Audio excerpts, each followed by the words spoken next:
We've heard from other leaders saying, they are for his decision. A lot of the coalition members coming out this afternoon saying they support Donald Trump's decision with those recent strikes. And then, just an hour or so ago, we're hearing from Israel. We're hearing from people in bunkers. They're messaging us, Joe, saying that the strikes are big and loud, and some of them, we believe, we're being told they are hitting areas like synagogues and around Jerusalem.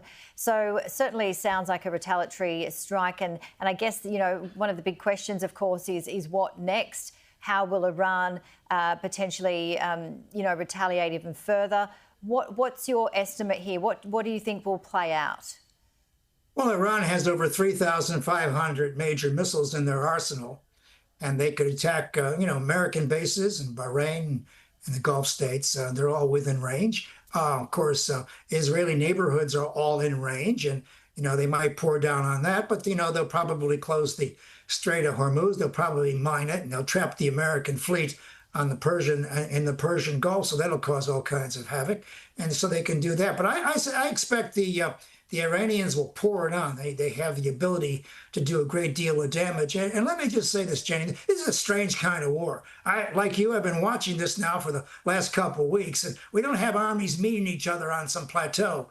What we have are enemy governments lobbying missiles and rockets and drones on each other's civilian populations. This is looking a lot like what's happening in Gaza, where there's a great deal of damage and not much solved. I mean, it's a very strange kind of a war. And I know what Trump was doing. He was trying to short circuit this kind of violence. On the other hand, we have no way to stop the Iranians unless you bomb the hell out of them. And who's going to occupy a country of 92 million people? The Israelis can't, and the United States won't. So, we're caught in the middle here. So we got some good ideas, which are going to bring some bad ideas. And anyone who doesn't like this can say, well, look, this is morally corrosive. This doesn't solve any problems. On the other hand, people will say, look, this is something that was a long time in coming. And now it's been 46 years since the Iranians captured those American hostages at the embassy in Tehran at the beginning of the hostage crisis. And so in many ways, much of what's going on, in my mind, is sort of unfinished business. Jimmy Carter hesitated a long time ago, and Donald Trump is not. And you mentioned potentially them closing the Strait of Hormuz, and just reading up on it, it's around 55 kilometres wide. It's narrowest, but 90 kilometres wide at the widest point. So it would be pretty hard to close that, and certainly, but it is a very important strait, isn't it? We've already seen disruption there. Yeah, you can't interdict it with rockets and everything, but you can put mines in there. You can make it very, very difficult. And, the first American warship that sinks it because it hits an Iranian mine, that's going to be very difficult.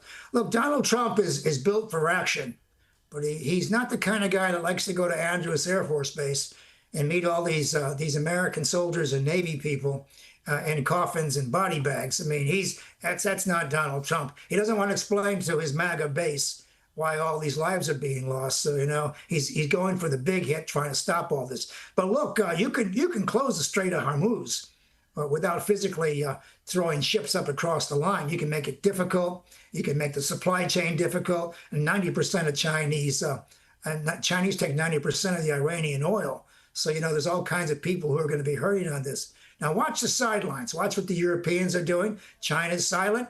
Russia is silent right now. But you can bet there are a lot of people in the global south who don't like what they're seeing, and there'll be a lot of people sitting on the fence. And so the most important thing Australia has to do now is get its social messaging across. You had Hastie there saying that the opposition thought it was a good idea. I don't know exactly what the Albanese government's going to put out there in the morning, but now people have to be told exactly what's happening and what role they have in it. Maybe they'll be asked to do something down the line.